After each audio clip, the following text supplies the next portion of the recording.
नमस्कार मित्रांनो, हा बघा आमचा बगीचा. आणि या बगीच्यामध्ये जे खाली बघतात ना, हे झाडांची पडलेली पाने आहेत, लीफ आहेत. झाडांची जी पाने असतात ती बऱ्याचदा शेतकरी लोक काय करतात, ही पाने जाळून टाकतात. मित्रांनो, असे करू नका.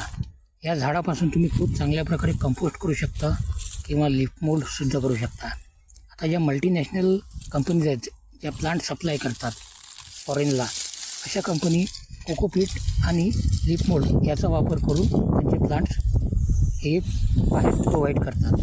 कारण मातीचं वजन खूप जास्त असतं आणि कोकोपीटचं वजन पण खूप जास्त असतं. मग अशा वेळेस लीफ मोल्ड हा एक बेस्ट ऑप्शन आहे. लीफ मोल्डचा वापर करून प्लॅन्टेशन करतात आणि मग ते ट्रान्सपोर्टसाठी स्वस्त पडतं. भरपूर सारे फायदे या लीफ मोल्डचे आहेत.